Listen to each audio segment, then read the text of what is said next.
is our big boy GD47 Garrett turbocharger.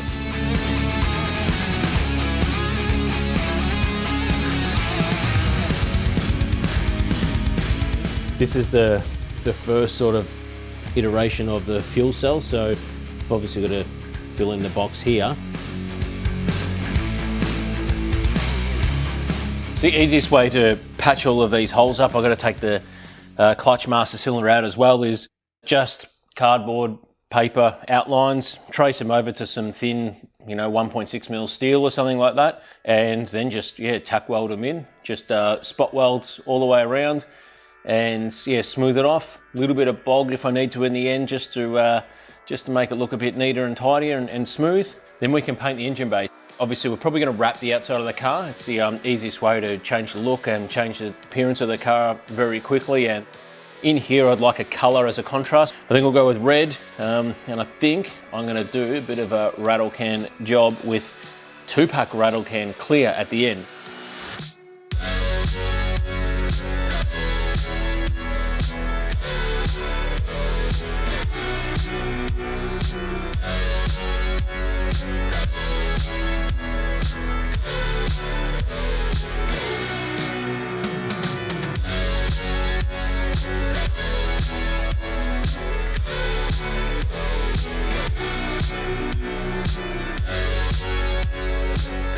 So this is it, this is the finished product. This is all, that's the candy style paint, because that's essentially what we're hoping the wrap will end up looking like in some way. I don't know if it's going to be a gloss or a matte, but this red has got a lot of metallic sort of candy flakiness. I like it, Broomy. I reckon it's a good choice. Yeah, I didn't know if I wanted just a red or a little tiny bit of auto salon in it maybe, but... I was going to say, she's a bit sex spec. Yeah. Nice colourful backdrop, which is the engine bay. And then obviously we've got our keg. Our lovely keg over here, which is untouched from Project Redline essentially. So that'll go in. You can see that's also black. All the Speedflow fittings will be all silver as well. Obviously this is our blank canvas. We've built all of these parts that you've seen now up to this point. So now it's time to put this in there. This is the brains of the operation, so to speak. It's certainly not me behind the wheel. This is what is the brains of this car. It makes everything work the way I want it to work. So what we have is our ECU, engine control unit, engine management system, FuelTech FT600. So you've seen us use FuelTech before plenty of times here on fullBOOST, and more of the same here for the RX7. We're running the top of the line FT600. Now what we've also got, which is incredibly awesome for this project this time around that we haven't had before, is what's known as a PDM, which is a power distribution module, and the 25 stands for 25 outputs. So instead of having fuses and relays and all that kind of stuff, everything is all encased all in here, and it's all electronic. So if a fuse was to blow, it's actually an electronic fuse, so to speak. We can get rid of all the relays. Yeah, so you can go in and reset it in real time sort of thing, or you can set it so it can trip. If it trips, it can reset automatically. Whereas like if a fuse was to blow or a relay was to blow in your car, you'd have to test every one of those fuses, find which one's wrong and whatnot, and do that. In order to trigger a lot of things we want to do, such as still got power windows on this car, because essentially it's sort of like a street car, but not a street car. It's about as much of a street car as everyone else's street car these days. But we'll have power windows, ignition on and off, start button, all these kind of trick things like nitrous purge, power nitrous on. These two push button controllers will control directly via CAN to the PDM. Where's the engine crane button? That's the overboost, and that one will be on the steering wheel. So that is definitely the engine crane button. That should just be the start button on a rotary, shouldn't it? It's not a Renaissance. No, the old keg's done some work, and it's still putting up a good fight. So yeah, and then we've got our, obviously everything comes out of here, which is incredibly custom. You can totally customize what you want to do and how you want to control it, which is really awesome. Everything comes out of there, runs through the two bulkheads that are on the firewall, and it runs into these raceworks plugs. Have you recycled this from the 626, or have you started from Everything scratch? is clean sheet build, because what you have to realize too is when we built the 626, that was 6 years ago, and I'm just like a hobbyist. I just do stuff in my own time after hours or whatever and that. So the more you do stuff, the better your skills get. Of course, so the more you weld, the better you get at welding.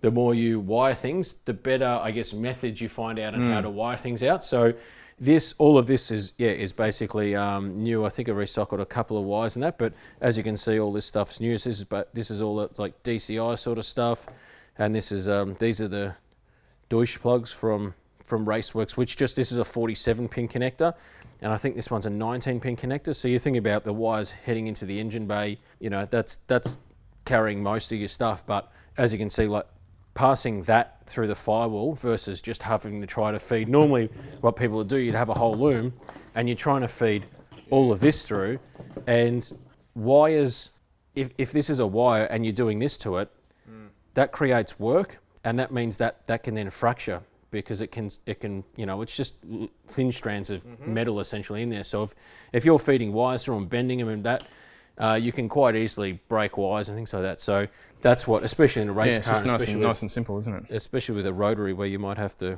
take the engine in and out a few times. This is the type of stuff that makes race cars. Yeah. But even street cars, these easy kind to of work plugs, on. so much easier to work on that. So pull the engine out a lot quicker. Yeah, that's why we're running that. So we'll give you a look in the car now, how this is sort of all going to sit and why I've laid it where I've laid it. Hey, what's going on over here? All right, so we've got Dom Toretto's RX7 here, obviously. The biggest part of Fast and Furious that everyone remembers is nitrous. So got this kit from Nitrous Outlet here. Now, the reason that we have the Nitrous Kit is not for, I guess, bulk extra horsepower. It's actually for torque. And what I mean by that is we've got an automatic transmission, a massive turbocharger, and a very, very tiny engine, as you can see right there. So Broomy, the bottle's bigger than the engine. it is a bit bigger than the engine. So what we essentially need this for is what people call throttle in a bottle. This is our, I guess, chemical torque creator. So what'll happen is we'll get on the trans brake, so it builds boost in the automatic transmission, so you can leave on boost with as much power as you want. The problem is that designed by a torque converter, it needs torque to work, hence the name torque converter. So what the nitrous allows us to do is build torque at a lower RPM where the turbocharger won't work properly. So we'll be able to hit the trans brake button, we'll be able to do some special stuff inside the transmission as well to free up the torque converter a little bit. But this is what will enable us to quickly build torque to our peak number that we want to launch at. You're not sitting there cooking trans oil and... Exactly. So the torque converter normally is, I mean, these are all metallic components and they're a big heat pump. And if you obviously don't cool down that heat pump enough, the transmission will just be game over. It doesn't matter how good your trans is, you put too much heat into it, it's finished in that. So this will enable us to be much more consistent, quicker, and manage our launches significantly better. This is something, however, I've never played with. So buyer beware. I'm gonna the instructions that the guys from Nitrous Outlet give you and all the knowledge in that on their website and their tech department is awesome. It's second to none. So I'm sure we'll have no problems. But what you're really saying is don't try this at home. You've really got to consult with people. No, try this at home. Go your hardest. There's lots of steps to it. Take your time. Make sure you got it all right, and you should be fine. But I reckon we should give this a whirl on the lawnmower first. What do you reckon? Lawnmower. We'll see how much. I've got an electric lawnmower now, so. So do I. That's why the petrol one needs to die. It's the die. So what do you reckon? Should we blow up the petrol lawnmower? Let us know. Fuel Tech, because it's obviously a dash and ECU all in one, will sit right there in front of my face. Got to work on some way to mount that in there. No one really makes, you see a lot of these things with 3D printed clusters and that these days. No one's really making one for an FD. It's pretty intricate. It's multiple pieces and contours, so they're a bit hard and no one seems to be making one at the moment. So what we've got here is obviously that's the office. That's where I'm sitting. I've got the keypads all within arm's reach. I don't know if I'm going to put both up here or one here and one down here. The shifter is going to sit here, and everything else is still in arm's reach when I'm belted in. So I can easily turn the nitrous bottle on while I'm still seated. So Fast and Furious style, you can open that nose. That's right. When when I've got it, when I'm like, it's like 150 mile an hour and I've like just crossing like the 1,000-foot mark and I need to just really hit the hammer, I can just reach over and just take your hand off the wheel and just open the NOS bottle. So that's definitely not what will be happening. I've got the battery master cutoff here, which I can reach quite easily. We've got the PDM and the ignition boxes and the EGT8 and some spare space if we need it as well, mounted on, this is actual carbon fiber from Raceworks. They sell this I think in 1, 2 and 3 mil carbon fiber sheets, so we're going to be doing the door trims that you can't see at the moment in that correct. As well, and then obviously the rest of the wiring's in here with the other half of the Raceworks bulkheads there.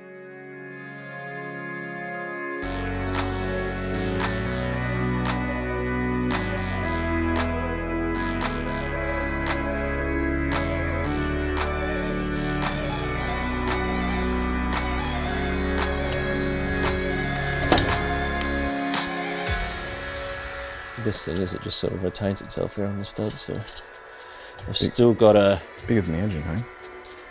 Well, pretty much. If you got a tape measure and measured it, it probably is. I want to run some kind of rod here. Just to help the weight. Just to hold it.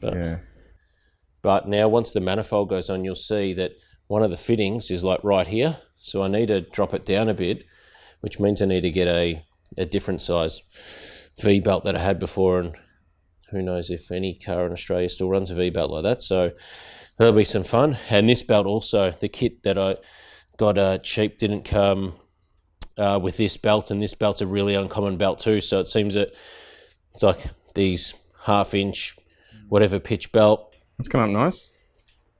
It has. I always get the stuff done by guys down at East Kiel or number 1 powder coating because my welding is terrible. Because I ain't a fabricator and I ain't a mechanic, and I just have fun doing what I do. I think this is right on 20 litres now, so... You've also got to be able to do a few like hero laps of the pits, you know, just giving it a... Yep, that's pretty standard. If it's everyone out. Remember when it was a washout in 2005 or 6, I think they still went through like 200 litres of methanol on the pitch just on the 2-step. I haven't thought that through. Maybe I can come in from the bottom. Bro, does this even fit? This is direct bolt-on. Measure once, cut twice, is that direct bolt-on? Direct bolt-on. No, I think I forgot what order I originally put this stuff on. So I've done most of the hose and fittings here, and as you can see, it's all in Speedflow, another great Australian company, in my opinion. Not just being an Australian company, but Speedflow make the best in terms of the hose and fitting stuff. And this fitting system here is pretty cool. This hose is really light. So this is their Teflon series hose. It's got the anti-static liner. So if you have a look at the Teflon hose of this, it's actually black instead of white Teflon, which a lot of people are used to seeing all the Teflon and white. This is actually black. You'll see I've put some paint just here, and that's because once they're crimped, they don't sort of swivel anymore. That they're sort of fixed in the position. So now when we go see Marcos, if this gets bumped or whatever and moved in the car in transport, at least I can say, well, that collar's meant to be there and this part of the collar's meant to line up with the hose there, and that's just a paint marker and scrub that off later or whatever. But we'll fit some of these up now. I'll show you where some of the hoses and that go, because I need to fit this stuff up when I make the final change that I'll have to do now, which is a change to the intake pipe. And the reason I have to change the intake pipe is, as with everything, you know, builds progress and people hear about what you're building and they say, I've got a new product, would you like to test that? Well, we've used Power Seal stuff before, and Kev from South Coast Rotary said, I've got a brand new intake manifold, would you like to try it? So I said, yes, and here it is. So this is designed for a semi-PP? For a semi-PP, yeah. So here's the manifold, and you know, carburetor guys probably all know this pattern. It's basically a 4150 very, very common carburetor pattern, and you've got obviously 2 ports here that come down to just the primary, and then these 2 rear ports actually come through for the secondaries and the semi-PP. So Kev did the semi-PP housings, the modifications on our engine that's in the car now, but you'll see he's obviously got a divider plate inside the manifold. It's actually got a divider plate as well. So it's properly splitting the manifold pressure between all the runners, and then what it's doing, some like a sort of Venturi effect as well, it's helping guide and accelerate that air directly into those runners as well. So it's not just a case of bottom manifold plunk a hat on and away you go.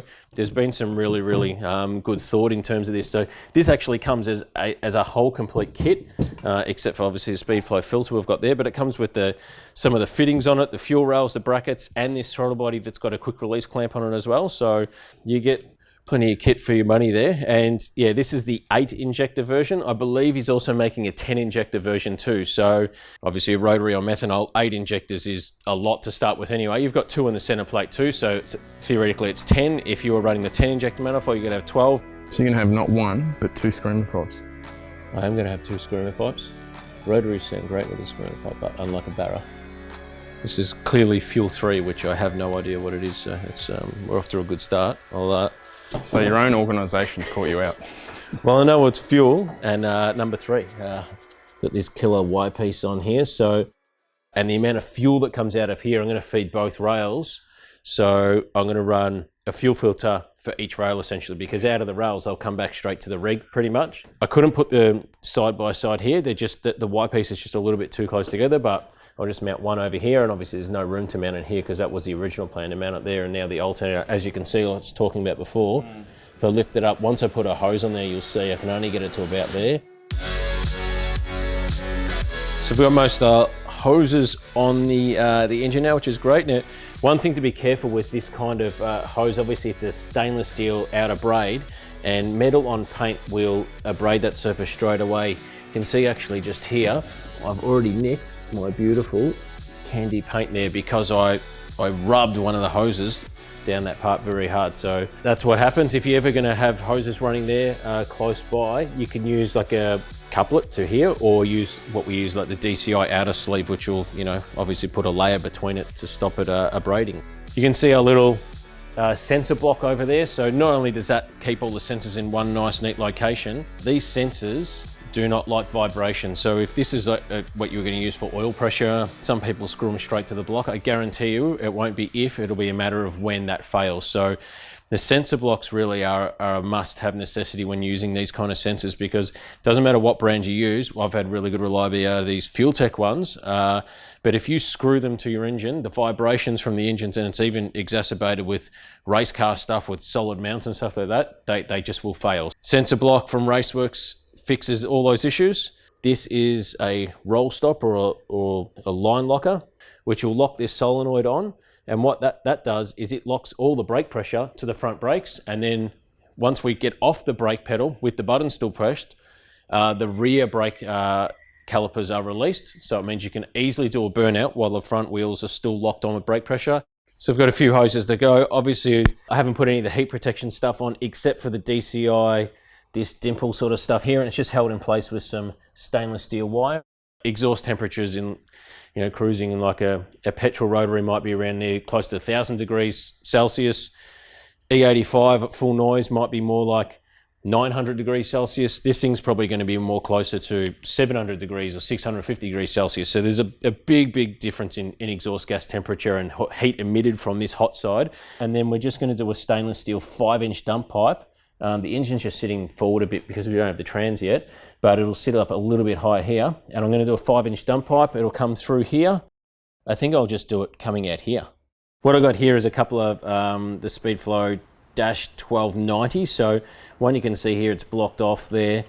I've got to put a fitting in that, and that is a breather. And like, yeah, -12 breathing, you might think, geez, that's huge. But what you got to understand is the mechanical fuel pump has incredible amount of suction on it. So you need to obviously let it breathe properly. So that'll go here, and it'll run off somewhere over here where we've got these firewall pass-throughs. And then also on the firewall side, I'll make my oil filler or something over here as well, somewhere onto where I've got this glove just covering the hole. That'll sit there. That'll also go to another firewall pass-through. And then what that'll go to, go all the way to the back of the boot somewhere there, and be a giant like 4-litre puke tank basically. So anything, I think IHRA says it needs to be 4 or 4.5 litres. So I'll make a 4-litre tank that sits up the back there. It's got air filters on it that breathes fine too. So any fluids and that come out of here, they've got to travel all that way to the back of the car and nowhere near the tyres or anything like that. And it'll be almost the same volume as whatever the sump is. So do those. And then last one is cut this a bit shorter. I'll weld a -16 AN to the Mishimoto radiator. put that there, and then I'll weld another one here, and the intake pipe will be probably route somewhere like this. Yeah, I'll just do an aluminium pipe to the Davies Craig water pump, which will basically mount. They're just meant to be suspended on the radiator hose. They're not meant to be hard mounted. Looks like you've got a couple of fittings here, Broomy. When you build a race car from scratch, yeah, one or two. So that's my already done stash. Drawer. And this is the still got to go in stash. Yeah, TBA. So got some weld-ons here. So I just separated everything in some kind of order. Really helps when you're building a car. So I've got all the weld-ons here. I've got some metric fittings here. Next drawer I have the hose ends. So the only ones I've got left now are the brake ones essentially. So there's some of the brake ones, and that's just an AN one there. And then up here are the hose ends. So these are the aluminium ones. So this is a neat little rollover valve. As you can see, that screws in there. The ball stays in there. You can see air can come through that, but if the car was to roll over, it blocks that passage, so fuel can't come out of the fuel cell. Something very simple, yeah, but so critical. Yeah, but I don't really plan on being on the roof, so hopefully we never get to try it. Make sure you don't miss any of the build by liking and subscribing to the channel.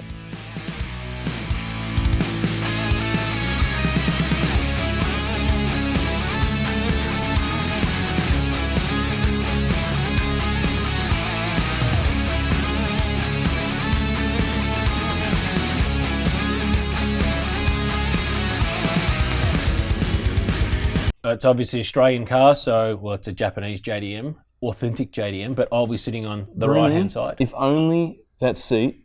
No, what's the standard comment? Steering wheel's on the wrong side.